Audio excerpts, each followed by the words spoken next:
Hey, my name is Guy Avenell and I live in Eugene, Oregon. And I'd like to talk to you about the water distillation process. Here's my water right there. I used to sell these in Omaha, Nebraska because there you could get toilet paper flakes in your water because they didn't have a very good treatment facility.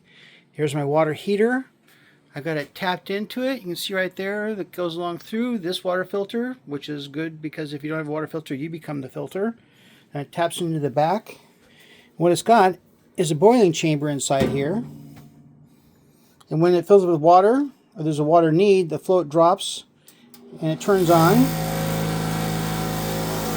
Water comes in here, it boils in this chamber, and then the steam goes back through here. It goes through a heating coil in the back, and it cools off the water with a fan, and then it turns into this drop tank down here, and it creates water that you'll see here.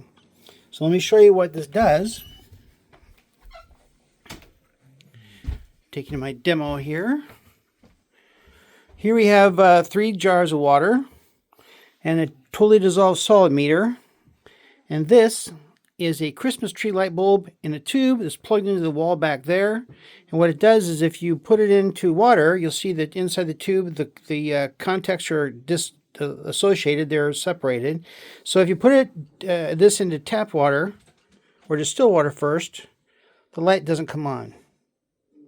If you put it into tap water, you see the lights are glowing. If you put it into bottled water, you can see the lights glowing as well. Let me see if I can get the dark background behind it there. Okay. So you put it into distilled water, nothing's happening there because there's no minerals to help conduct the electricity. But if you just take your hand and put it in there and rub your fingers together, and I wash my hands about 3-4 times a day as needed. Let's see if we get any kind of glimmer out of that. Maybe a little better one, just starting. Let's try the left hand as well. Usually just the minerals that are on your hand are enough to make the light glow from the minerals that are in the water.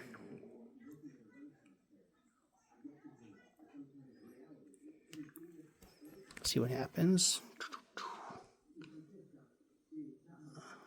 Well, my hands are cleaner than usual. So I should have had a bit of salt maybe, and we'll show you what the salt does. We'll pause this. Okay, I brought in some salt so you can show that. And my total dissolved solid meter, which you'll see here, I'll put it in the tap water. If you could read the gauge.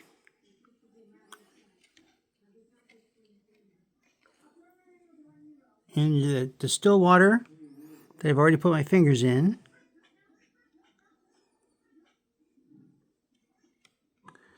Then into the bottled water.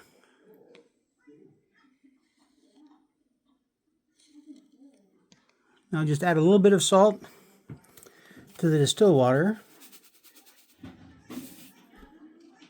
Stir it around a little bit. Just a pinch of salt there. See the TDS meter.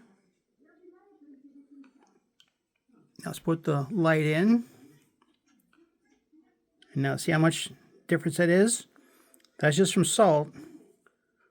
But these are from the other minerals. Again, that's tap water. Now I have to clean out my boiling chamber on my distiller about every 6 months. And these are all the particles I got in from it for those last 6 months.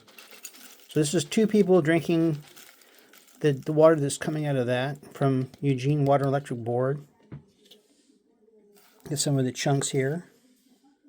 That's from the side of the chamber when I bang it with a hammer.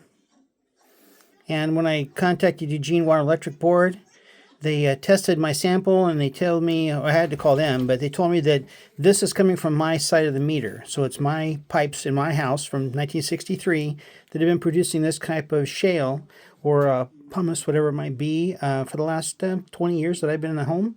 So that's my presentation. And if you have any questions, give me a ring. I'll also show you a picture of the inside of the boiling chamber and an attached photo. Thank you much.